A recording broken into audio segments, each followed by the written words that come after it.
येनाक्षरसमाम्नाय मधुगम्य महेश्वरात् कृत्स्नं व्याकरणं प्रोक्तं तस्मै पाणिनये नमः। मान्याः हलसन्धिप्रकरणनिरूपणानन्तरम् अद्य विसर्गसन्धिनिरूपणानन्तरम् अद्य स्वादिसन्धिप्रकरणस्य प्रारम्भः वर्तते। अतः मूले ग्रन्थे अस्य प्रकरणस्य नाम एव स्वादिसन्धिप्रकरणम् अथ स्वादिसन्धिप्रकरणम् इति लिखितं वर्तते अस्यां कौमुद्याम्। अतः स्वादिसन्धिप्रकरणं स्वादिर्नाम किं? सुः आदौ यस्याः सा स्वादिः स्वादिश्चासौ सन्धिश्च इति स्वादिसन्धिः स्वादिसन्धिप्रकरणम् इत्येवं रीत्या अस्य नामकरणं जातम् अस्ति। अत्र विचारः प्रारभ्यते। तत्र ग्रन्थकारः लिखति सौजस मौट् इति सुप्रत्यये शिवस् अर्च्यः इति स्थिते। शिवः इति अकारान्तः शब्दः वर्तते। तस्य अर्थवधातुरप्रत्ययप्रातिपदिकम् इत्यनेन प्रातिपदिकत्वात् ज्ञाप्-प्रातिपदिकात् इति सूत्रबलात् शिवशब्दात् प्रथमैकवचने सुप्रत्यये कृते सति शिवसु अग्रे अर्च्यः इत्येवं स्थितिरत्र दृश्यते। तो शिवसु अग्रे अर्च्यः ऐसा काचित् स्थितिर् अस्माभिः अत्र द्रष्टव्या। तस्मिन्नेव विषये अयं ग्रन्थकारः लिखति। पंक्तिः एषा वर्तते सौजस मौट् इति सुप्रत्यये। सु इत्यत्र उकारस्य अनुनासिक प्रतिज्ञा बलात् उपदेशे जनुनासिक इत् इत्यनेन सूत्रेण उकारस्य इत् संज्ञा भवति। अतः शिवस् अग्रे अर्च्यः इति स्थिते इत्येवं रीत्या ग्रन्थकारः अत्र स्वादिसन्धिनिरूपणावसरे तत्र एतादृशीं स्थितिं समक्षम् उपस्थापयति। शिवस् अग्रे अर्च्यः। अस्याम् अवस्थायाम् अत्र शिवस् शब्दस्य पदान्तत्वात् अर्थात् सुप्तिगन्तं पदम् इत्यनेन सूत्रेण अत्र शिवस् इति पदस्य पदसंज्ञा जाता। सुबन्तत्वात् पदसंज्ञायानन्तरं झलां जसोन्ते इति प्रसिद्धं सूत्रं वर्तते। पदान्ते झलां जसस्युः। अत्र पदान्तत्वम् अस्ति। पदस्य अन्ते यह सकारः वर्तते स झल् प्रत्याहारे समायाति। अतः तस्य सकारस्य झल्त्वात् पदान्ते स्थितत्वाच्च अत्र सकारस्य जस्त्वेन दकारः प्राप्नोति। जस्त्वं यदा अत्र प्रवर्तते तदा पंचसु जससु कतमः जस् अत्र भवेत् तर्हि स्थानेन्तरतमः। यत्रानेकविधमान्तर्यं तत्र स्थानतः आन्तर्यं बलीयः। अतः स्थानतः आन्तर्यम् आदाय अत्र ज ब ग ड द एतेषु पंचसु जससु दकारः एव अत्र सकारस्य स्थाने दन्तस्थान साम्यात् सकारस्य स्थाने दकारः जस्त्वेन प्राप्नोति। तं प्रवाद्य सूत्रमेतत् प्रवर्तते ससजुषोरुः। ससजुषोरुः इति सूत्रं पदस्य इति सूत्रस्य अधिकारे वर्तते। जलां निस्वन्ते इति सूत्रमपि पदस्य इति सूत्रस्य अधिकारे वर्तते। अतः ससजुषोरुः इति सूत्रं जस्त्वस्य अपवादस्वरूपेण समायाति। पूर्वं ससजुषोरुः इति सूत्रस्य अर्थं वयम् अत्र उपस्थापयामः। ससजुषोः इति षष्ठी द्विवचने ससजुषोः इति रूपं भवति। अत्रापि समासविवक्षायां स च सजुश्च इति ससजुषौ तयोः ससजुषोः षष्ठी विभक्तिः द्विवचन ओष् प्रत्यये रूपमेतत् ससजुषोः इति रूपं भवति। और रुः इति प्रथमैकवचने वर्तते एव। अतः सूत्रमेतत् द्विपदात्मकम् अस्ति, परन्तु अस्मिन् सूत्रे पदस्य इति सूत्रस्य अधिकारः वर्तते। पदस्य अधिकारेण किं भवति? अत्र पदस्य इति विशेष्यं पदं, ससजुषोः इति विशेषणं पदं। पदस्य इति षष्ठ्येकवचनान्तं यद् वर्तते तत् कार्यवशात् द्विवचनान्ते विपरिणम्यते। अतः अथ च विशेषण पदं वर्तते सजुषोः पदयोः इत्येवं रीत्या अत्र विशेषणे तन्द्विधिं विधाय सान्त सजुषन्त पदयोः रुः स्यात् इति कश्चिदर्थः अत्र निस्सरति। सान्त सजुषन्त पदयोः रुः स्यात्। षष्ठीं दृष्ट्वा अलोन्त्यस्य इति सूत्रं समायाति। षष्ठी निर्दिष्टस्य अलः अन्त्यस्य आदेशः भवति। अतः सान्त पदम् अत्र प्रकृते वर्तते शिवस् अग्रे अर्चिः इत्यत्र सान्तं पदं वर्तते। अतः सान्तस्य पदस्य समग्रस्य स्थाने रुः इति आदेशः प्राप्नोति, परन्तु अलोन्त्यस्य इति परिभाषा सूत्रसहकारेण सकारान्तं यत् पदं तस्य अन्तस्य सकारस्य रुः आदेशः। अथ च सजुषन्त शब्दस्य रुः तत्र परम सजुः परम सजुषौ परम सजुषः इत्येवं रीत्या तत्र रूपाणि भवन्ति। परन्तु प्रकृते अत्र विचारयामः शिवस् अर्च्यः इत्यस्याम् अवस्थायां जनां निस्वन्ते तेन सूत्रेण यत् जस्त्वं प्राप्नोति तं जस्त्वं प्रवाद्य ससजुषोरुः इत्यनेन सूत्रेण अत्र सकारस्य ऋत्वं क्रियते।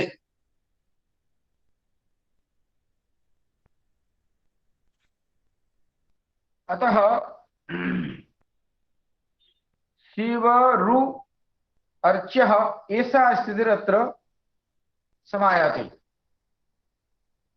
अत्र पुनः एकवारं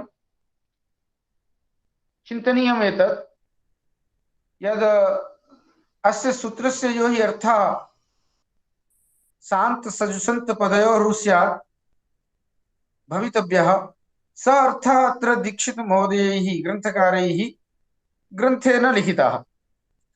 तैश्च कश्चित् भिन्नः अर्थः लिखितः। स च अर्थः फलितार्थरूपेण विलिखितः। पदान्तस्य सस्य सजुः शब्दस्य च रुः स्यात् इत्येवं रीत्या। वस्तुतः अयं तु फलितः अर्थः वर्तते। वस्तुतः नायम् अर्थः अस्य सूत्रस्य।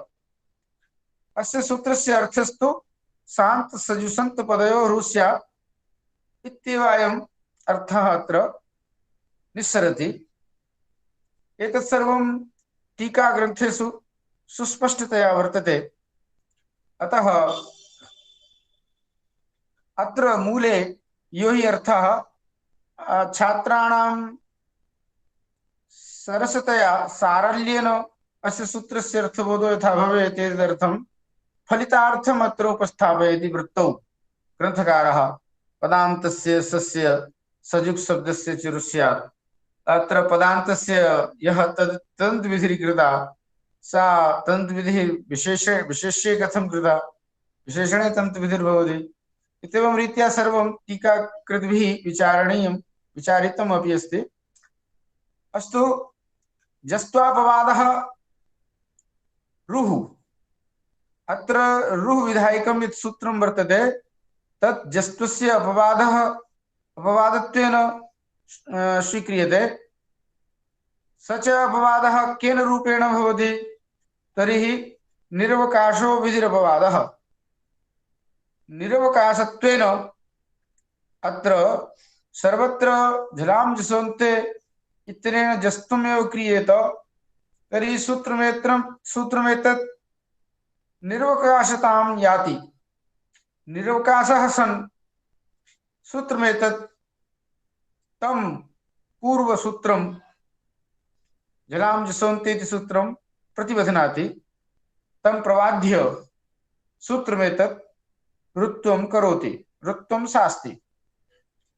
अनया रीत्या अस्माभिः ज्ञातमेतत् यत् शिवस् अर्च्यः इत्यस्याम् अवस्थायां सकारस्य स्थाने ऋत्वादेशे कृते सति अथ च रोः उकारस्य पुनः इत्संज्ञायां सत्यां शिवर् अर्च्यः एषा काचित् स्थितिरत्र समुत्पन्ना भवति। अस्यां स्थितौ अग्रिमं सूत्रं विचारणीयं वर्तते। अग्रिमं सूत्रम् अस्ति अतो रोरपुल्ताद् पुल्ते। एतत् सूत्रं समायातम्। अत्र अतो रोरपुल्ताद् पुल्ते इति सूत्रे अतः इति पञ्चम्यन्तं पदं वर्तते। एकं पदम् अतः इति प्रथमं पदं, रोः इति षष्ठेकवचने द्वितीयं पदं वर्तते। अपुल्तात् इति पञ्चम्येकवचनान्तं तृतीयं पदं वर्तते। अपुल्ते इति सप्तम्येकवचनान्तं चतुर्थं पदम्। अत्रैव सूत्रे एङ्गपदान्तादति इति सूत्रात् अति इति पदमपि अनुवृत्तं भवति। अथ च ऋत उत् इति सूत्रात् उत् इति पदमपि प्रथमैकवचनान्तम् अनुवर्तते। अतः अस्य सूत्रस्य अर्थः निस्सरति अपुल्तात् अतः परस्य, अपुल्तात् अतः परस्य रोः उः स्यात्। अपुलुते अतिपरे। अत्र अति इति पदम् अनुवृत्तं भवति एङ्गपदान्तादति इत्यतः अतः सप्तम्यन्ते अपुल्ते इति पदे अपुल्ते अकारे परे अपुल्ते अतिपरे अनेन सूत्रेण रो स्थाने उः इति उरत् सूत्रात् तत्र ऋत उत् इति सूत्रात् उरत् न अपितु ऋत उत् इति सूत्रात् उत् इति पदम् अनुवृत्तम् आगतम्। उत् इत्यनेन उः इत्येव तत्र तात्पर्यम्। अतः अस्य सूत्रस्य संजातः यो हि अर्थः सः वर्तते ग्रन्थकारेण मूले ग्रन्थे लिखितं यत् अपुल्तादतः परस्य रोः उः स्यात् अपुल्ते अतिपरे। इत्येवं रीत्या इदानीमत्र पश्यन्तु, शिवस् अग्रे अर्च्यः इत्यस्याम् अवस्थायां गुरुजी वृत्ते कृते गुरुजी अत्र जिज्ञासाद्वयमस्ति। अत्र जिज्ञासाद्वयमस्ति। प्रथमा जिज्ञासा अत क्री कोमि अत्र सूत्र न कृतं विभाषया, सूत्रकारस्य विभाषया। तो अत रोरप्लुति अत्र सन्धि सन्धि कृतं। क्वचित् सन्धि क्रियते विभाषया, क्वचित् सन्धि न क्रियते सूत्रकारेण विभाषया। प्रथमा जिज्ञासा। द्वितीया जिज्ञासा तपरस्तत्कालस्य इत्यनेनैव केवलम् अकार इति सिद्ध्यति। तो प्लुतो विधानस्य किम् आवश्यकम्? साधु चर्चिष्यामः। इदानीं शृण्वन्तु, अपुलुतात् अकारात् परस्य रोः स्थाने उकारादेशः भवति अपुलुते अकारे परे। अत्र जिज्ञासा सुस्पष्टा उपस्थापिता, सूत्रे एव जिज्ञासा उपस्थापिता। अतो रोरपुलुताद् पुलुते इत्यत्र अतो इति कथं? कुत्रचित् सूत्रकारः अतः क्री कमि कंस कुम् इत्येवं रीत्या तत्र अतः इति पदं पठति। अथ च अतो रोरपुलुताद् इत्यत्र अतो इति पदं पठति। किमर्थम् एतत् परिवर्तनं दृश्यते इति एका जिज्ञासा।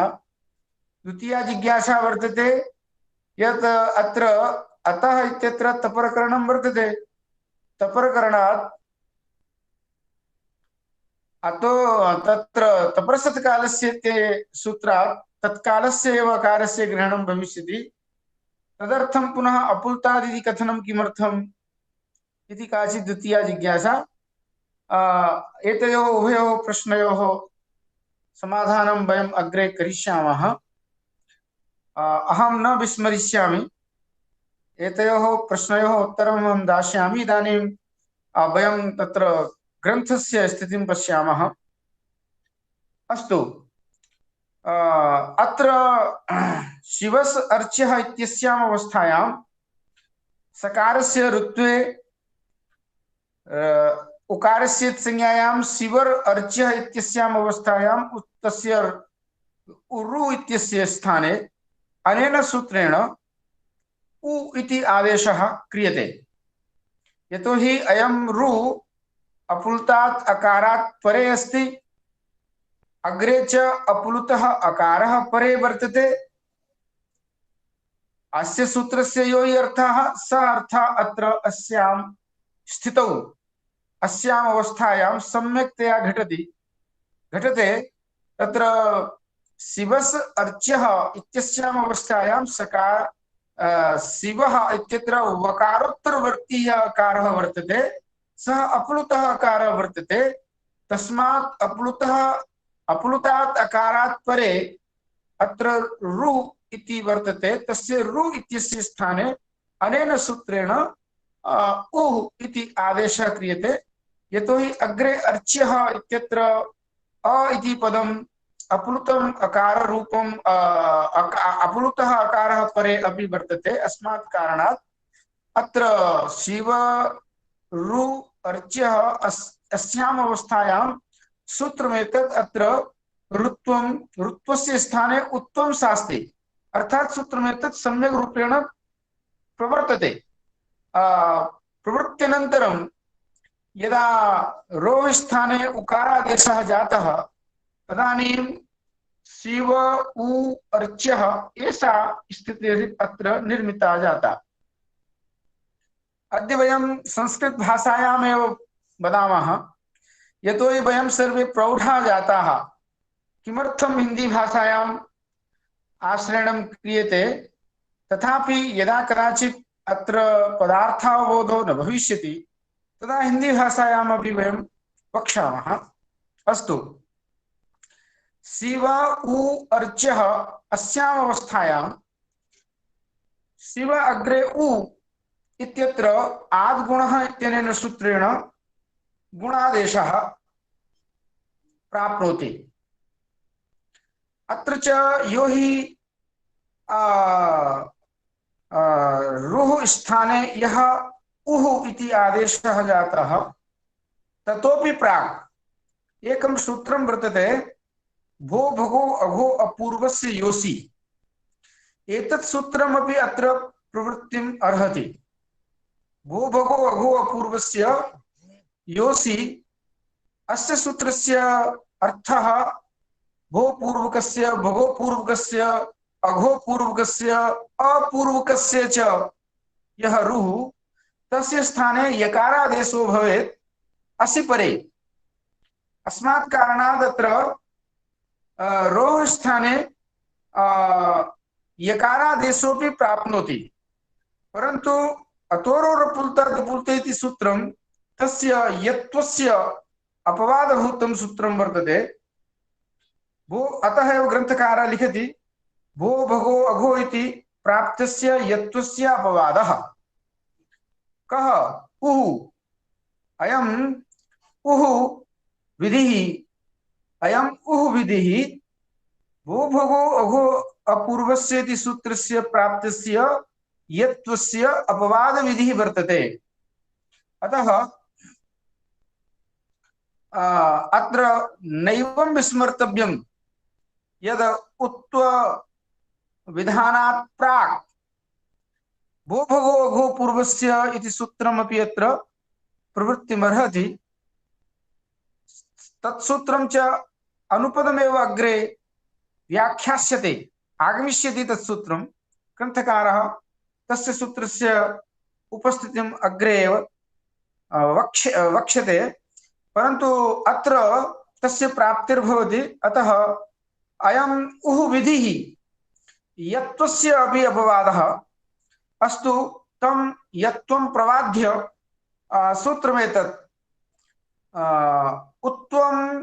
उत्वं करोति उत्वे च सति शिव उ अर्च्यः इत्यस्याम् अवस्थायां शिव अग्रे उ इत्यस्य अवस्थायां तत्र उभयोः स्थाने गुणादेशे कृते सति शिवो आद्गुणः इत्यनेन सूत्रेण गुणादेशे कृते सति शिवो अग्रे अर्च्यः एषा काचित् स्थितिर् निर्मिता भवति परन्तु अत्रैव जिज्ञास्यते यत् कथं गुणादेशः कृतः यतोहि शपादसप्ताध्यायीं प्रति त्रिपाद्य सिद्धा पूर्वत्रा सिद्धम् इति सूत्रम् अत्र समुपस्थितं भवति सपादसप्ताध्यायीं प्रति त्रिपाद्य सिद्धा आद्गुणः इति सूत्रं यदा गुणं कर्तुम् आयाति तस्मिन् समये यत् त्रिपादिसूत्रं वर्तते उत्तुविधायकं सूत्रं वर्तते तत्र उत्तम कथम् इति काचित् तत्रापि आद्गुण इति सूत्रमपि सपादसप्ताध्यायी वर्तते अपि च उत्तुविधायकमपि सूत्रं सपादसप्ताध्यायी वर्तते तत्र जिज्ञासा नास्ति परन्तु यः ऋत्तुविधायकम् इति सूत्रं वर्तते ससजिषोरुः इति सूत्रं त्रिपादिसूत्रं वर्तते अष्टमाध्यायस्य द्वितीयपादस्य षट्षष्ठतमं सूत्रम् एतद् वर्तते अतः अत्र उत्तुविधानं कथं जातं तो यत्त्वं प्रवाद्य रो स्थाने उकारादेशः जातः किन्तु ये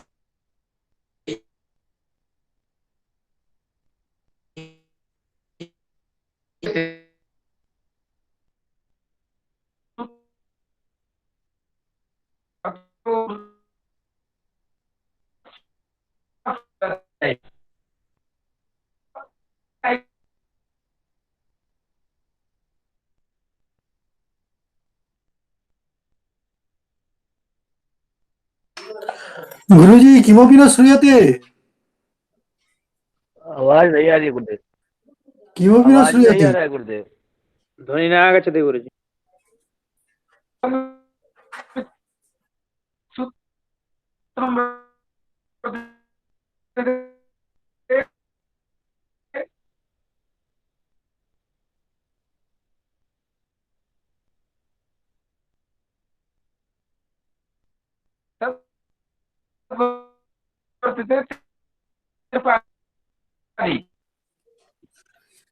गुरुजी न श्रूयते यद्यपि श्रूयते तदपि बाधा संजायते।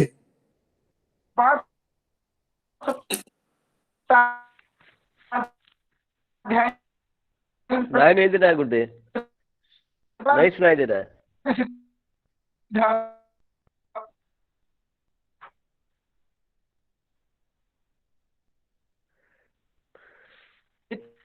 ध्वनि नहीं आती। गुरुजी न श्रूयते यद्यपि श्रूयते तदपि बाधो जायते।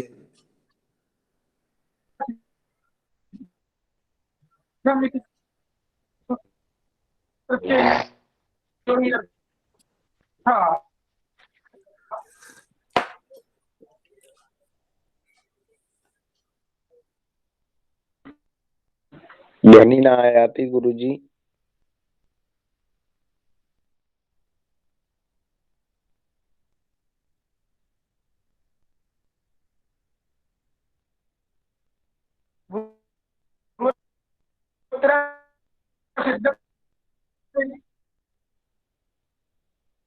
ध्वनि न आगच्छति गुरुजी।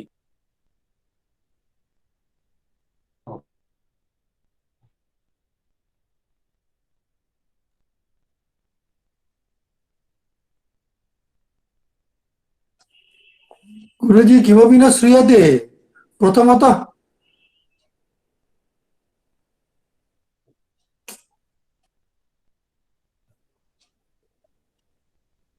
बाधो जायते न श्रूयते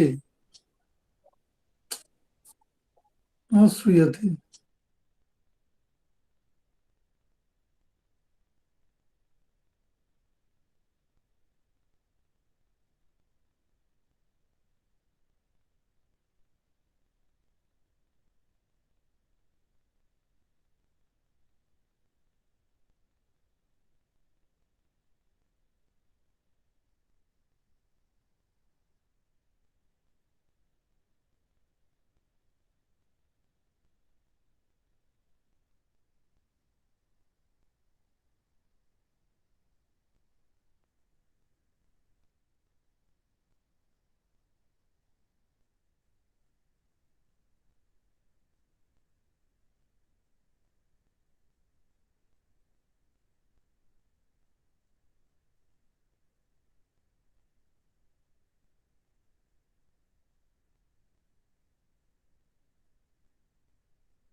इदानीं इदानीं ध्वनि श्रूयते वा? आम गुरुदेव। श्रूयते श्रूयते। श्रूयते गुरुजी। हाँ, साधु साधु साधु। कृपया काचित् प्रथमावधि हाँ, वदतु भवान्। हाँ हाँ हाँ, पूर्वस्मादेव पुनः अत्र चर्चां कुर्मः। सा एव चर्चा इदानीम् उपस्थाप्यते यद् शिवस् अर्च इत्यस्याम् अवस्थायां सकारस्य स्थाने ऋत्वे कृते सति ऋत्वस्य स्थाने पुनः उत्वं कृते अतोरोरपुल्ता दपुल्ते इत्यनेन सूत्रेण उत्वं यदा क्रियते तदा प्राक् उत्वादपि प्राक् यत्त्वं प्राप्नोति भो भगो भो पूर्वस्य इत्यनेन सूत्रेण। तर्हि तं यत्त्वं प्रबाध्य अत्र उत्व कृते सति शिव उ अर्च इत्यस्याम् अवस्थायां अत्रैव मया वक्तव्यमस्ति। यद्यपि अग्रिमा स्थितिर्मया उक्ता, परन्तु उत्वदशायाम् उत्वं कथं कृतम् अत्रैव किञ्चित् वक्तव्यमासीत्। यदा अतोरोरपुल्ता दपुल्ते इति सूत्रं त्रैपादिकं सपासप्तनाध्यायी सूत्रं वर्तते, सपादसप्ताध्यायीं प्रति त्रिपाद्य सिद्धा इति अर्थकं यत् सूत्रं वर्तते पूर्वत्र सिद्धं तत्सूत्रम् अत्र उपस्थापयितुम् अत्र अहं वच्मि यद् उत्तु विधानसमये एव सशिशोरुः इति त्रैपादिकं सूत्रं वर्तते ऋत्तु विधायकं तत्सूत्रम् असिद्धं भविष्यति यतोहि सपादसप्ताध्यायीं प्रति त्रिपादीनां सूत्राणाम् असिद्धेः पूर्वत्र सिद्धम् इत्यनेन सूत्रेण क्रियते। अतः ऋत्वस्य स्थाने यदा उत्तम कर्तुं वयं प्रवृत्ताः भवामः अतोरोरुपुल्तादपुल्तेति सूत्रं ऋत्वस्थाने यदा उत्तस्य विधानं कर्तुं प्रवृत्तम् अर्हति तस्मिन्नेव समये सशिशोरुः इत्यनेन सूत्रेण यो हि ऋत्वादेशः कृतः सः ऋत्वादेशः असिद्धः भविष्यति यतोहि त्रैपादिकं तत् सूत्रं वर्तते। अतः उत्वं प्रति ऋत्वस्य असिद्धत्वं स्यात्। अतः उत्वं कस्य स्थाने भवेत् इति काचित् जिज्ञासा अत्र समुपस्थिता भवति। तदर्थं ग्रन्थकारः अत्र एकां पङ्क्तिं लिखति। सा पङ्क्तिर्वर्तते उत्वं प्रति ऋत्वस्य सिद्धत्वं तु न भवति ऋत्वमरुद्य उत्तुविधेः सामर्थ्यात् इति एषा पङ्क्तिः तत्र मूले ग्रन्थे लिखिता वर्तते। ऋत्वं प्रति यदा यदा उत्तुविधायकं सूत्रं वर्तते अतोरोरुपुल्तादपुल्ते अत्र पश्यन्तु भवन्तः पूर्वत्र सिद्धम् इति सूत्रस्य अपवादस्वरूप स्थितिर् अत्र वर्तते। पूर्वत्र सिद्धम् इति सूत्रस्य यो हि अर्थः अत्र स अर्थः निषिध्यते युक्त्या निषिध्यते। तत् कथं निषिध्यते तर्हि सपादसप्ताध्यायीं प्रति त्रिपाद्य सिद्धा इति यो हि अर्थः अर्थात् त्रैपादिकं कार्यम् असिद्धं भवति यदा सपादसप्ताध्यायीस्थं सूत्रं कार्यं करोति तस्मिन् समये त्रैपादिकं यत् कार्यं जातम् अपि कार्यम् असिद्धं भवति इति अर्थकम् एकं सूत्रं वर्तते पूर्वत्र सिद्धं तत् अत्र निषिध्यते। यतोहि कथं निषिध्यते अर्थात् तत् त्रैपादिकं शास्त्रम् अत्र सिद्धं न भविष्यति। सपादसप्ताध्यायी शास्त्रं वर्तते अतोरोरुपुल्तादपुल्ते तर्हि अतोरोरुपुल्तादपुल्ते इत्यनेन सूत्रेण यदा उत्वं विधीयते तस्मिन् समये एव तस्मिन्नेव समये त्रैपादिकं यत् सूत्रं वर्तते ऋत्वविधायकं सूत्रं तद् असिद्धं न भविष्यति। तद् असिद्धं भवेत् परन्तु तद् असिद्धम् अस्मात् कारणात् न भविष्यति यतोहि अतोरोरुपुल्तादपुल्ते इति सूत्रे ऋत्वम् आश्रित्य उत्तुविधानं क्रियते। यदि ऋत्वमेव न स्यात् तर्हि तस्य उत्तुविधानमेव निरर्थकं भवेत्।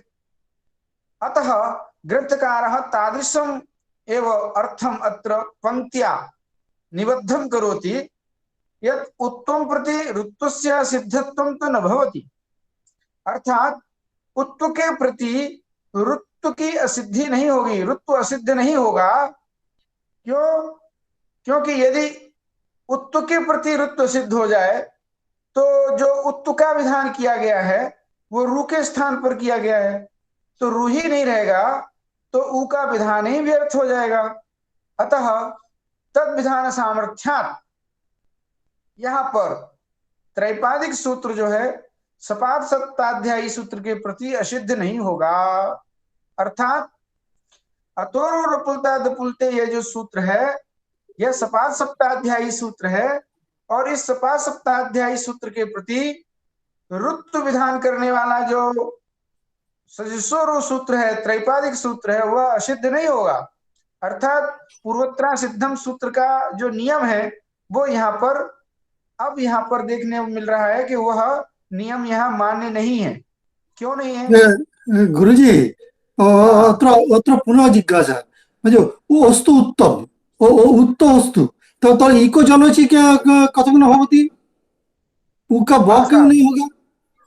साधु साधु श्रूयतां साधु मम अत्र यो हि विषयः पाठनीयः वर्तते स विषयः अत्र अवगच्छन्तु पूर्वं भवतां जिज्ञासानां समाधानं तु भविष्यति परन्तु इदानीं यत् पाठनीयं वर्तते पाठं यत् तत् पाठम् अत्र श्रोतव्यम् अयं पाठः अत्र यो हि ग्रन्थे मूले या पङ्क्तिः आगता तस्याः पङ्क्तेः अभिप्रायः कः इति अहम् अत्र वक्तुं प्रयासरतोऽस्मि। तो कहने का मतलब यह है कि सपा शब्दाध्यायी के प्रति त्रिपादी सिद्ध होता है तो यह जो अर्थ था पूर्वोत्तरा सिद्धम का वह अर्थ यहाँ पर घटता नजर नहीं आ रहा है अर्थात उसको हम यहाँ निषिद्ध कर रहे हैं। यहाँ सपा सप्ताध्यायी के प्रति त्रिपादी सूत्र असिद्ध नहीं हो रहा है। क्यों नहीं हो रहा है? क्योंकि सूत्रकार ने यहाँ पर जो उत्तु का विधान किया है वह ऋतु के स्थान में किया है। तो उस उत्तु के प्रति यदि ऋतु असिद्ध हो जाएगा तो वह उत्तु कहाँ होगा? रू के स्थान पर ही ऊ होना है और वही रू असिद्ध हो जाएगा तो फिर ऊ होगा कहाँ? तो उस उत्तु विधान सामर्थ्य हम यहाँ पर यह कल्पना करेंगे कि यहाँ स्पा सप्ताध्यायी के प्रति त्रिपादी सूत्र यह ऋतु विधायक सूत्र है वो सिद्ध नहीं होगा। ऐसा ही अर्थ है इस पंक्ति का जो मूल में दीक्षित जी ने लिखी है कि उत्तम प्रति ऋतुस्या सिद्धत्वं तो न भवति। उत्तु के प्रति ऋतु असिद्ध नहीं होता है। क्यों? ऋत्वम अनुद्य उत्तु विधे सामर्थ्यात्, ऋतु कह करके ही उत्तु का विधान किया गया है। तो यदि ऋतु ही सिद्ध हो जाएगा तो उत्तु का विधान करना किसके स्थान में उत्तु होगा? तो इसलिए यहाँ पर जो त्रिपादी सूत्र है वो असिद्ध नहीं रहेगा, वह ऋतु करे रखेगा और ऋतु मिल जाएगा। उसी ऋतु के स्थान पर यहाँ पर उत्तु आदेश होता है। तो ये तो यहाँ की मूल की स्थिति हो गई। इस मूल की स्थिति को हमें यहाँ पहले समझना होगा कि मूल में जो लिखा हुआ है उसको हम पहले समझ लें। तो कहने का मतलब ये हुआ कि आद्गुण से गुण करने से पहले यहाँ पर हम रू के स्थान पर ऊ करेंगे और जब ऊ हो जाएगा तो शिव ऊ अर्च्य, ऐसी स्थिति में शिव अग्रे ऊ यहाँ पर आद्गुण से गुण करेंगे। अब यहाँ पर भट्टाचार्य जी का प्रश्न आ गया कि ऊ अग्रे अर्च्य है, यहाँ पर एक गोणीची से ऋण क्यों नहीं हुआ? यण करने से पहले आद्गुण से गुण क्यों कर लिया? तो इसका समाधान करेंगे। पहले आप मूल स्थिति को समझिए कि यहाँ शिवोर्च्य बनाना है हमको, तो हमें पहले शिवोर्च्य बना लेने दीजिए, उसके बाद हम आपके प्रश्नों का समाधान करेंगे। अब यहाँ पर देखिए मूल स्थिति है क्या? मूल स्थिति यह है कि शिव ऊ अर्च्य, ऐसी स्थिति में ऊ अग्रे अर्च्य यहाँ पर आद्गुण से गुण हो जाता है और गुण होने के बाद शिवो अग्रे अर्च्य, ऐसी स्थिति की बात आती है।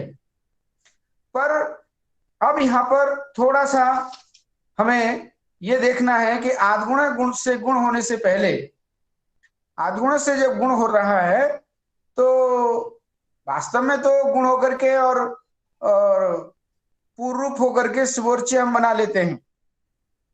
परंतु अब हमें यहाँ एक और स्थिति देखनी है कि यहाँ एक प्रथमयो पूर्वसवर्ण सूत्र की स्थिति को लाना चाह रहे हैं यहाँ पर ग्रंथकार। शिव ऊ अग्रे अर्च्य, ऐसी स्थिति में प्रथमयो पूर्वसवर्ण सूत्र प्रवृत्त होता है और वह सूत्र ये कहता है, पहले हम उस सूत्र का अर्थ समझ लें, फिर हम आगे समय पर आपकी चर्चा का, आपके प्रश्नों का समाधान करेंगे। पहले प्रथमयो पूर्वसवर्ण सूत्र की स्थिति को यहाँ पर हम समझना चाहेंगे। प्रथमयोः इति एकं पदं वर्तते, पूर्वसवर्णः इति द्वितीयं पदं वर्तते।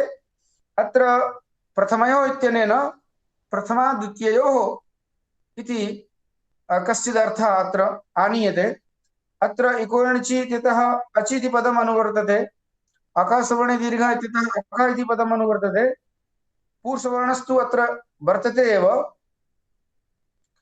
तो अस्य सूत्रस्य अर्थः निस्सरति यत् अत्रापि एकः पूर्वपरयोः इति सूत्रस्य अधिकारः वर्तते। अतः पूर्वश्रवण दीर्घ एकादेशः अनेन सूत्रेण क्रियते। अतः एकः पूर्वपरयोः इति सूत्रस्यापि यदि अत्र अधिकारः वर्तते तदानीम् अस्य सूत्रस्य अर्थः निस्सरति यत् प्रथमा द्वितीययोः अचिपरे, प्रथमयोः का अर्थ कर दिया प्रथमा द्वितीययोः अचिपरे, प्रथमा और द्वितीय विभक्ति का अच पर में हो तो किससे, तो कहा अकह, अक से, अक से प्रथमा और द्वितीय विभक्ति का अच पर में हो तो पूर्व और उत्तर दोनों के स्थान पर पूर्व श्रवण दीर्घ एक आदेश होता है। ऐसा इस सूत्र का अर्थ हम यहाँ समझते हैं।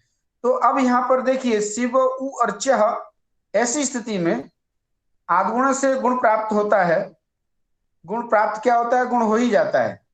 अब यहाँ पर बहुत अच्छी रोचक समझने वाली बात आ रही है। वो बात ये आ रही है कि जब शिव उ अर्च्य ऐसी स्थिति में, तो यहाँ जो उ है वो प्रथमा विभक्ति का अच है और वह प्रथमा विभक्ति का अच अक से पर में है। अक कौन है, शिव वकारोत्तरवर्ती जो अकार है वह अक है। उस अक से परे प्रथमा विभक्ति का अच है उ जो का है वो प्रथमा विभक्ति जो सु था, सु के स्थान पर रू हुआ और रू के स्थान पर ही उ हुआ। अतः स्थान भाव से यहाँ पर प्रथमा विभक्ति का ही अच माना जाएगा उ, तो यहाँ पर अच परे मिल जाएगा। तो ये पूर्व श्रवण दीर्घ करने जाएगा, प्रथमयो पूर्व सवर्णः। यह सूत्र यहाँ पर, यह भी हमें स्थिति को, यहाँ इस स्थिति को भी हमें समझना है।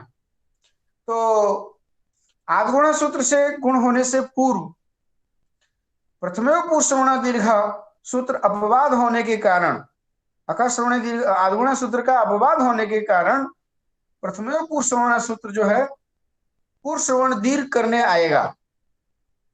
तो उस पूर्व श्रवण दीर्घ को रोका जाएगा, किसके द्वारा, आद्गुण के द्वारा नहीं। आद्गुण तो रोक नहीं सकता, आद्गुण का तो अपवाद है प्रथम पूर्व श्रवण दीर्घ। उस प्रथमयो पूर्व श्रवण दीर्घ सूत्र का भी अपवाद है, अग्रिम सूत्र है नादिची। वही लिख रहे हैं ग्रंथकार को, जो ग्रंथकार ने जो लिखा है उसको भी हमें पढ़ना है। तो यहाँ शिव उ अग्रे अर्च्य में आद्गुण से गुण प्राप्त होता है, परंतु उस गुण का भी जो अपवाद भूत है प्रथमयो पूर्व श्रवण, उस सूत्र के द्वारा यहाँ पर पूर्व श्रवण दीर्घ प्राप्त होता है। तब सूत्र लगता है नादिची। अब देखिए नादिची सूत्र जो है न आत इची, इसमें तीन पद हैं, न आत और इची। आत का अर्थ है अवर्णात, अवर्णात इची परे न पूर्व श्रवण दीर्घ। प्रथम पूर्व श्रवण सूत्र से पूर्व श्रवण की अनुवृत्ति इस सूत्र में आती है, अर्थात अवर्ण से इच पर में होगा तो प्रथम पूर्व श्रवण सूत्र से जो होने वाला पूर्व श्रवण दीर्घ है वह नहीं होगा। अब यहाँ पर देखो, यहाँ एक बात समझने लायक है, वो ये है कि देवदत्त हंत हतकर न्याय, देवदत्त हंत हतकर न्याय का मतलब यह है कि यहाँ आद्गुण सूत्र से गुण प्राप्त होता है, उस गुण को बांधने के लिए जाता है प्रथमयो पूर्व श्रवण यह सूत्र। पर प्रथमयो पूर्व श्रवण सूत्र जो है पूर्व श्रवण दीर्घ करने जो जा रहा है वो आद्गुण को बांध करके ही कर सकता है। तो उसको वो बांधने जाता है पर वो बांध नहीं पाता है। उससे पहले ही नादिची सूत्र जो है उस प्रथमयो पूर्व श्रवण दीर्घ, प्रथमयो पूर्व श्रवण सूत्र से होने वाला जो पूर्व श्रवण दीर्घ है उस दीर्घ को यह बांध लेता है। कौन, नादिची सूत्र। तो वह जो अपवाद है जिसका आद्गुण का अपवाद बनता है और निर्वकाशो विधि अपवाद, वह अपवाद बन नहीं पाता, अर्थात वह आद्गुण को आद्गुण सूत्र को जो गुण करने के लिए आता है उसको वह रोक नहीं पाता है। उससे पहले ही नादिची सूत्र के द्वारा वह रोक लिया जाता है। तो जब रोक लिया जाएगा तो वह आद्गुण सूत्र तो नहीं रुक पाएगा, फिर आद्गुण सूत्र के द्वारा फिर आकर के गुण हो जाएगा। तो ये बात थोड़ी सी यहाँ हमें समझनी होगी, क्योंकि इन दोनों सूत्रों को भी हमें व्याख्या करनी थी। इसलिए प्रथमे पुरुषोण दीर्घ और नादिची, इन दोनों सूत्रों का अर्थ भी हमें यहाँ समझना था। तो कुल मिलाकर के स्थिति अब ये हुई कि शिवस अग्रे अर्च्य, ऐसी स्थिति में स को पहले रू करेंगे, शिव रू अर्च्य बन जाएगा। रू से पहले अब रू की स्थिति में यहाँ पर दो सूत्र प्रवृत्त होंगे। एक तो भो भगो अघो पूर्व से योशी सूत्र आएगा, और दूसरा अतो रो रपुलता दपुलते सूत्र आएगा। इन दोनों सूत्रों में बाध्य वादक भाव होगा, तो भो भगो अघो पूर्व से सूत्र को अतो रो रपुलता दपुलते सूत्र बाध लेगा। तो यत्व को रोक करके यहाँ रू के स्थान पर उत्त हो जाएगा। तो शिव उ अर्च्य, ऐसी स्थिति में शिव अग्रे उ, इस स्थिति में आदिगुण से गुण प्राप्त होता है, परंतु उसको बाध कर प्रथम पुरुषवर्ण दीर्घ सूत्र से पुरुषवर्ण दीर्घ होने जाता है। तब तक प्रथम पुरुषवर्ण दीर्घ सूत्र हो नहीं पाता, उससे पहले ही नादिची सूत्र के द्वारा वह प्रथम पुरुषवर्ण जो सूत्र है उसके द्वारा होने वाला जो पुरुषवर्ण दीर्घ है उसको वहीं पर ही रोक लिया जाता है। तो वह जो आदिगुण सूत्र है वो शेष रूप से बच जाता है। वह पूरा पुरुषवर्ण दीर्घ के द्वारा आदिगुण को बाधा तो नहीं जाता है, बांधने जाता है, उससे पहले ही नादिची सूत्र उसको रोक लेता है, तो वह आदिगुण सूत्र बच जाता है। तो जब बच जाता है तो वह आकर के गुण कर देता है। तो गुण करते ही शिवो अर्च्य, ऐसी स्थिति बनती है। तो एंग पदांतादति सूत्र के द्वारा यहाँ पर पूर्व रूप हो जाता है। एचो यवायाव सूत्र भी आता है, परंतु एचो यवायाव सूत्र का अपवाद सूत्र है एंग पदांतादति, तो वो आकर के पूर्व रूप कर देता है। तो ये स्थिति बनती है शिवोर्च्य की। तो ये स्थिति थोड़ा सा हमें यहाँ बतलाना था आज, इसलिए हम यहाँ तक पहुंच गए हैं। अब यहाँ पर संदेह होता है कि यहाँ प्रश्न जो आप लोगों के प्रश्न आ रहे थे उसमें भट्टाचार्य जी का स्पष्ट प्रश्न आ रहा था कि रू अग्रे अर्च्य है, यहाँ पर इकोणिची से ऋण क्यों नहीं हुआ। आप आदगुणा की तरफ तो देख रहे हैं, पर रू अग्रे अर्च्य यहाँ पर एक के स्थान पर ऋण होना चाहिए, ऋण की स्थिति भी आ रही है, तो इसका क्या होगा, यह एक प्रश्न था। और दूसरा प्रश्न क्या था? तो तपरस्तत् कालस्य, तो वो अकाई समझेगा, और अपलोड देने का जरूरी क्या है, और ये संधि क्यों किया, अतो संधि क्यों किया, और अतः क्री कमी में संधि नहीं किया, इधर संधि क्यों किया। एक एक जगह पर करता है, एक एक करता है। ये तो जदृच्छा आचरती, तो मान लीजिए गुरु जदृच्छा आचरण करेगा तो हम भी तो जदृच्छा आचरण करेगा ना।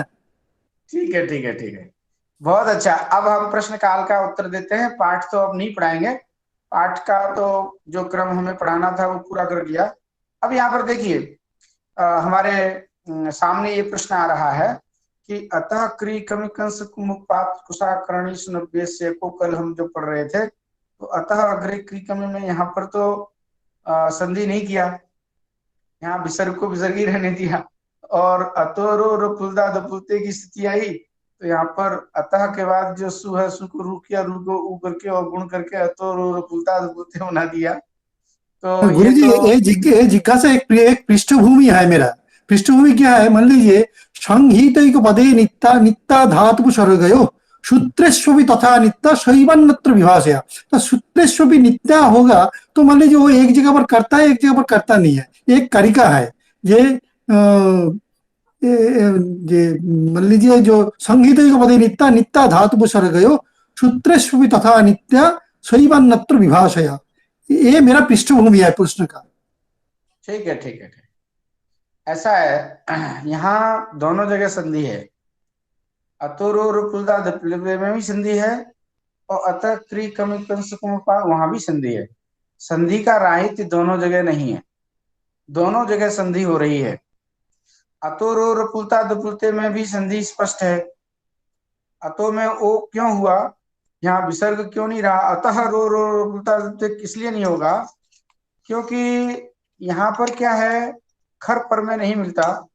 खर वसाने और विसर्जनीय सूत्र के द्वारा अतः में जो विसर्ग है, या जो वास्तव में अतः में क्या पंचमी है। पंचमी में क्या मतलब क्या होता है, अत शब्द है, अत माने तप, अतांत जो अत शब्द है उससे जब पंचमी व्यक्ति लाएंगे तो पंचमी के एकवचन में अतः रूप बनाएंगे। अतः रूप कैसे बनेगा, पंचमी का एकवचन जो ngस का जो अस है वह मिलकर के अतस बन जाता है। तो अतस अग्रे रो पुलता दपुलते, यहाँ पर पहले हम समझ लें, अतस अग्रे रो पुलता दपुलते में अब यहाँ स को रू होता है। स को रू किससे होगा, इसी शुरू सूत्र से होगा। क्यों, क्योंकि पदांत है, पदांत में जो शकार उसको रू होता है, और रू को फिर ऊ हो जाता है। किस सूत्र से होता है ऊ, तो अतो पुलता दपुलते सूत्र से ही हो जाएगा। क्योंकि अपलुत आकार पर रहते रू करता है, तो कहते हैं अपलुत आकार पर में तो है नहीं, तो रू कैसे कर दिया। बात यहाँ पर ये आती है कि अतो पुलता दपुलते में यहाँ पर वो गुण कैसे किया, उत्तु कैसे किया आपने, क्योंकि अपलुत आकार पर रहते ही होता है ना। तो हाँ, तो यहाँ अपलुत आकार पर में तो है नहीं, तो अपलुत आकार पर में नहीं है, तो यहाँ वही तो, सब, वही वही स्पष्टीकृत था। हाँ हाँ, वही वही, यहाँ पर अतोर पुलता दुपुलते तो लगेगा यहाँ नहीं, तो रस में है। अतोर पुलता दुपुलते सूत्र तो लगेगा नहीं, क्योंकि अपलुत आकार पर रहते ही तो उत्त होगा। तो फिर क्या करें, फिर अतो कैसे बनाएंगे। दूसरी बात, आप ये कहो कि नहीं भो भगो अगो पूर्वस्य योसी करके हम यहाँ रू को यह कर लेंगे, अस्पर में है। अतः रो रपुलता दुपुलते में रो में जो रू है वह रू का जो रकार है वह अस्प्रत्याहार में आता है। तो अस्प्रत्याहार में आने के कारण यहाँ पर जो जो जो विसर्ग हो रहा है, जो जो जो सकार है, सकार को जो रू रू रू प्राप्त हो रहा है, वो रू को यह कैसे होगा, रू को यह होना चाहिए, पर यह नहीं हो रहा है। अभी तो यहाँ संधि हो रही है, ओत तो होकर के बन रहा है, तो ये कैसे हुआ, ये हमारे सामने प्रश्न है। यहाँ तो आप अतो रो रपुलता दपुलते में अतो में कर ले जा रहे हैं। अच्छा, वहां जब चलते हैं अतः क्री कमी कंस इस सूत्र में, तो यहाँ पर तो संधि हो रही है स्पष्ट, क्योंकि क पर में है, क पर रहते विसर्ग को यहाँ पर कोई काम होने वाला है नहीं। यहाँ तो स्पष्ट रूप से विसर्ग ही रहेगा। अतस में स को रू हुआ, रू में उ की संज्ञा हुई, र बचा, र को खर पर रहते खर बसाने विसर्जनीय से विसर्ग होकर के अतः बन जाएगा। अब उस विसर्ग को जो है सकार आदेश विसर्जनीय सिसा सूत्र से प्राप्त होगा, तो अतो रो रपुलता दपुलते आ जाएगा, वो कुप्पो कपोचे सूत्र आ जाएगा। तो उसके द्वारा यहाँ पर चार विसर्ग करके विसर्ग होकर के अतः क्री, इस तरह से वहां तो कोई दिक्कत नहीं है, अतः क्री कमी भी ठीक है। अब प्रश्न यहाँ उठता है कि अतोरो रपुलता दपुलते सूत्र में वो कैसे हो गया, गुण कैसे हुआ, या उत्तु कैसे हुआ, यहाँ ये प्रश्न आता है। क्योंकि अपुल्त आकार पर में हो तब तो यहाँ रू में ऊ हो और उसको गुण हो तो कोई दिक्कत नहीं है, पर यहाँ पर तो अपलुत आकार पर है नहीं, ठीक है ना। तो भो भगो अघो पूर्व से सूत्र के द्वारा यदि हम रू को य कर लें और उस य का लोप कर लेंगे तो फिर कैसे बनेगा, ये एक प्रश्न बहुत ही अच्छा प्रश्न यहाँ खड़ा हो रहा है। और इस प्रश्न का समाधान यहाँ होना चाहिए कि किस प्रकार से यहाँ पर उत्त हुआ, संधि हुई, अथवा ऐसा कर सकते हैं अतो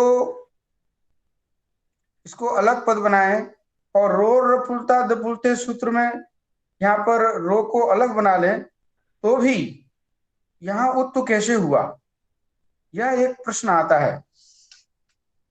ऐसे ही सस जुसोह रूह, यहां पर भी देखिए आप, सस जुसो रूह, यहां पर भी उत्त की स्थिति आती है। वहाँ भी यही कंडीशन है। वहां पर भी ऐसे ही स्थिति आ रही है।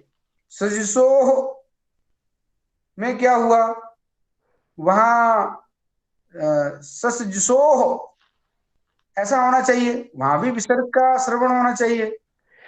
ससजुसस, ससजुसस, वहां पर भी देखिए यही प्रश्न आ रहा है, तो वहां पर भी संधि हो रही है कि नहीं हो रही है। तो एक प्रश्न ये भी खड़ा हो रहा है और ये प्रश्न एक यहाँ पर भी खड़ा हो रहा है। अतो रो रो पुलता दपुलते सूत्र में भी यहाँ पर भी उत्तु कैसे हुआ। तो इन दोनों के प्रश्नों का समाधान अपन आज समय ज्यादा होने के कारण 10 बज रहे हैं, कल कर लेंगे और विस्तृत चर्चा कर लेंगे इस पर। अब 10 बजने जा रहा है तो जी हम ऊ सोचते का हैं कि बॉ समय क्यों नहीं ज्यादा। हुआ गुरु जी? ऊ का बॉ क्यों नहीं हुआ? इको जानिची क्यों नहीं हुआ? वो भी हाँ मेरा हाँ जिज्ञासा है। हाँ हाँ पहले वो भी क्यों नहीं हुआ? ऊ का बॉ क्यों नहीं हुआ? सीबा ऊ हाँ हाँ। अर्च ऊ का बॉ पहले क्यों नहीं हुआ? तो सजिशोरु भी एक और प्रश्न हमने ला करके रख दिया। सजिशोरु में भी जो का है वहां पर भी संधि कैसे की, वहां पर भी अपलुत का पर में नहीं है, तो वहां पर भी कैसे हुआ, इस प्रश्न को भी आप साथ में इसमें जोड़ लीजिए। इस तरह से 2-3 प्रश्न यहाँ पर खड़े हो रहे हैं और इन दोनों तीनों प्रश्नों का गुरुदेव समाधान। ससजुसो रू क्या हंसी से नहीं हो सकता है? अरे हसीचा वगैरह सब है, पर अपन क्या है कि अभी प्रश्न खड़ा कर रहे हैं, समाधान तो सारा सब कुछ है। नहीं, ससजुसो रूह में जो जो सजुस का जो रू को ऊ हुआ है, वहां तो हंसी लग सकता है। तो हसीचे यहाँ भी लग जाएगा, तो रो रो पुलता दुपलते में भी लग जाएगा, कोई दिक्कत नहीं है। वो तो समाधान तो है, पर अपन अभी समाधान करना नहीं चाह रहे ना, कल इसका पूरा इस पर चर्चा करेंगे क्योंकि समय पूरा हो गया है। अभी अभी समाधान हो जाएगा तो स्वारस्य खत्म हो जाएगा, मुझे बोलते बोलते भी थोड़ा सा अभी वो होता है कि ठीक एक ठीक है घंटा गुरुदेव, बोल कोई दिया। दिक्कत नहीं तो है, कोई दिक्कत नहीं है, कल ही हो। वो तो संधि होगा, संधि होने में दिक्कत नहीं। मेरा कहना है संधि क्यों किया, मतलब क्यों, मतलब क्यों विश्लेष क्यों नहीं? क्योंकि सब जगह पर आप बोलते हैं सुखम उदारतम सुखम उदारतम, तो अतो ही रख दिया, अतो कोई कर करने की क्या जरूरत, इतना घुमा के, यही मेरा कहना है। मतलब संधि होगा ये भी आप बोलते हैं, ये मेरा भी मालूम है जो संधि होगा। मेरा कहना है क्यों किया। बहुत अच्छा, बहुत अच्छा। आपका आपका प्रश्न बहुत बहुत ही अच्छा प्रश्न है। इन सभी प्रश्नों के उत्तर हम कल दें तो ज्यादा अच्छा रहेगा। आज हमने आपके प्रश्नों को समझा और प्रश्नों के उत्तर स्पष्ट हैं, और एक प्रश्न हमने और जोड़ दिया, स्वरूप वाला भी जोड़ा। तो हम इन सब पर चर्चा अपन कल करेंगे। आज तो केवल शिवोर्चा को हम बना पा रहे थे, ऐसे ही मूल में हम बना रहे थे शिवोर्चा कैसे बनेगा, सूत्रों का अर्थ समझा रहे थे, सूत्रों का अर्थ कैसे निकला। पर अब इन सब का समाधान कल आ रहा है। कल इस सूत्र का पदकृत्य होगा, अतो रो रपुलता दपुलते, इस सूत्र का पदकृत्य कल स्वयं ग्रंथकार स्वयं करेंगे। तो उसी समय ही ये सारे प्रश्नों के समाधान भी साथ में होते चले जाएंगे। इसलिए हम पृष्ठ पेषण नहीं करना चाहते, कल फिर बोलना ही है और इन्हीं प्रश्नों पर ही चर्चा होनी है।